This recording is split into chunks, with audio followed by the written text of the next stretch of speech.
Está na hora do nosso Agritendências.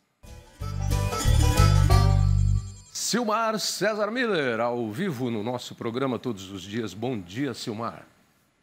Meu caro Otávio, muito bom dia. Bom dia aos nossos amigos do Terra Viva. O que temos aí para esta sexta-feira ensolarada e quente já? Por enquanto que tinha um eco aí, estou me ouvindo aqui. O famoso eco do teu programa aí. Mas é engraçado. O Derlei aí tá ali hoje no comando, o Michael está de férias.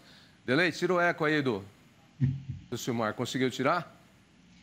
Ontem sobrou para mim o eco também, eu até brinquei. Tinha uma Organizações Tabajara, que era uma brincadeira que fazia no Caceta e Planeta, que tudo que a Tabajara fazia tinha eco, eco, eco, eco.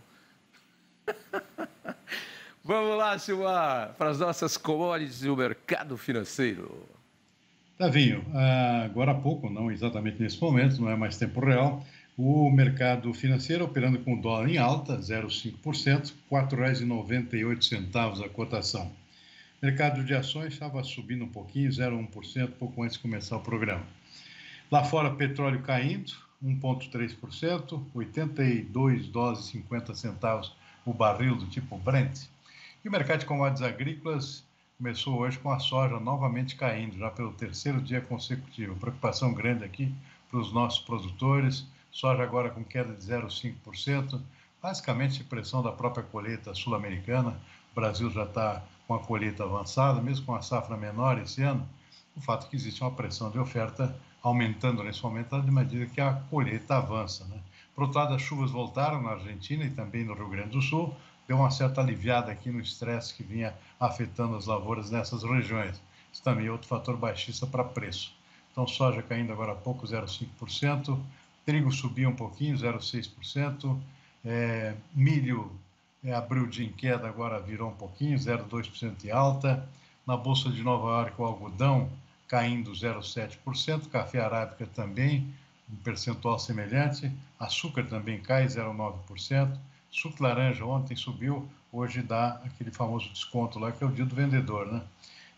Caindo 2,2%.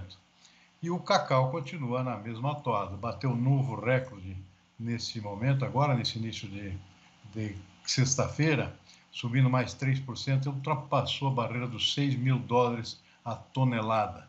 Nunca se viu o preço do cacau nessas alturas, tá vendo? É um recorde absoluto e total. Basicamente, sobre aquilo que a gente já comentou, quebra de safra na Costa do Marfim, que é o maior produtor e exportador mundial de cacau, tá vendo? Quanto está o preço do cacau, que é o recorde mundial? 6 mil dólares a tonelada. A tonelada? Não faz muito tempo, era 2 mil.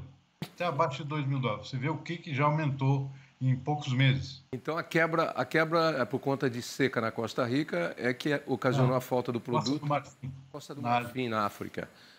Eu tenho uma entrevista sobre cacau hoje no programa aqui, uma das minhas entrevistas é sobre cacau. É uma boa chance aí para o cacau brasileiro, que já tem excelente qualidade, muita gente não sabe. Alguns não, a maioria dos chocolates finos belgas, que todo mundo louva aí pelo mundo todo, tem um tipo de cacau especial comprado de forma diferenciada aqui no Brasil, em especial na região da Bahia. Enfim, tá aí. Depois da... É o que você falou, um dia do comprador, um dia do vendedor, né? A vassoura de bruxa quase dizimou a nossa produção de cacau. Conseguiram reverter isso através de uma chamada poda inversa, e aí através do combate também com pesticidas, e aí agora hoje o Brasil tem produção de cacau, inclusive em áreas que não tinha. Tem cacau sendo produzido aqui no oeste do estado de São Paulo, em programas que já estão dando certo. Tem cacau produzido na área do oeste baiano, lá onde não tem a mesma condição do litoral baiano, ali de Ilhéus, Porto Seguro, enfim, a pesquisa brasileira... Principalmente no Pará, agora está crescendo muito, né? Pará também. O cacau que é de origem brasileira, é de origem da Amazônia. Como a Amazônia se estende pelo Brasil e também por países da América Central, ele foi descoberto primeiro pelos espanhóis, lá com os índios da América Central, né, que usavam o cacau como moeda e também faziam uma bebidinha lá que dava um barato, deixava mais alegrinho e tal. Os espanhóis descobriram isso e levaram o cacau para a Europa. Falar em alimento, O Brasil, que já é o maior exportador e o grande responsável pela exportação aí de várias commodities, bases para a produção e alimentação mundial, a base para a produção de produtos e alimentação, agora também chega à posição de maior exportador de alimentos industrializados do mundo. Essa responsabilidade anda grande, hein, Silmar? Sem dúvida, Tavinho. Agora, é sempre bom ponderar, né, em volume, né, não em valor. Em valor a gente ainda perde para os Estados Unidos e especialmente os países europeus, né, que exportam mais produtos industrializados, mais alimentos de maior valor agregado. São os famosos queijos franceses, tudo isso são produtos aqui que são reputados também, às vezes, mais pela marca, né, pelo prestígio, pela fama, do que pela qualidade efetiva do produto. O Brasil tem queijos excelentes também. Com certeza. Por exemplo, mais baratos que os franceses, né? Os franceses são mais caros pela fama. Mas, enfim, o Brasil, pelo segundo ano consecutivo, bate os demais países em volume de alimentos industrializados, né? Isso inclui suco de laranja, por exemplo, carnes em geral, são produtos industrializados, né? Nós somos grandes exportadores de matéria-prima, que é o caso da soja em grão, né? Mas isso não é nenhum defeito. Os Estados Unidos também são grandes exportadores de soja em grãos. Não tem nenhum problema em exportar matéria-prima. E no café, sim, ainda somos grandes exportadores de café em grão. Aí já dava para dar uma melhorada aqui, exportar um pouco mais de café industrializado. Está melhorando já, está aumentando. Mas ainda são volumes pequenos comparados com o grão, né? Então, são vários produtos, açúcar e outro, produto industrializado também. Então, o Brasil realmente já pelo segundo ano consecutivo sendo o líder aqui em exportação em volume de produtos industrializados do nosso em alimentos, né? Do nosso agronegócio. Fora do alimento, já tem o algodão, né? São outros produtos que o Brasil também exporta. Né?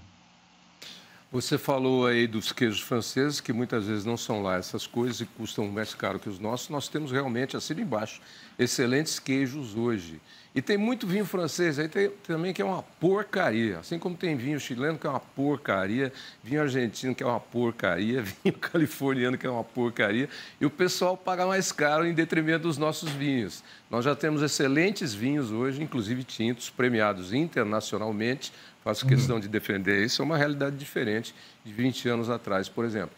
E até os nossos vinhos de mesa, né, o Silmar, aqueles que nós aprendemos a beber na nossa juventude ainda, em casa, com os nossos pais, na sangria, até esses aí melhoraram, né? Outro dia a gente estava tomando um razoável, né? Bom, né? Tomável, né? Entre aspas.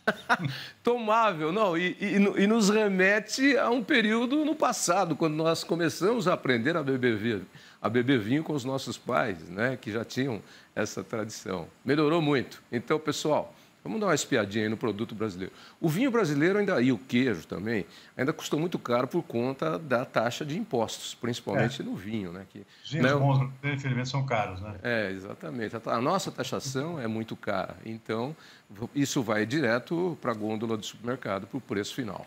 Mas, mesmo assim, ainda acho que os restaurantes deveriam ser mais honestos e não querer ganhar tanto numa garrafa de vinho, que eu acho que aumentaria o consumo em muito. Vinho que é uma bebida extremamente saudável e, como dizia meu pai, higiênica, desde que você não tome um garrafão inteiro, lógico.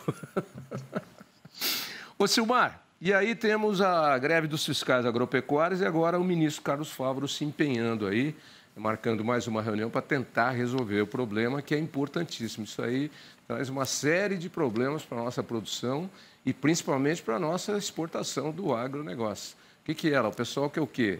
Está faltando cacau? Está faltando? Quer aumento? Os fiscais agropecuários foram mais ou menos ignorados no governo anterior, né? Foram maltratados, segundo a ótica deles, né?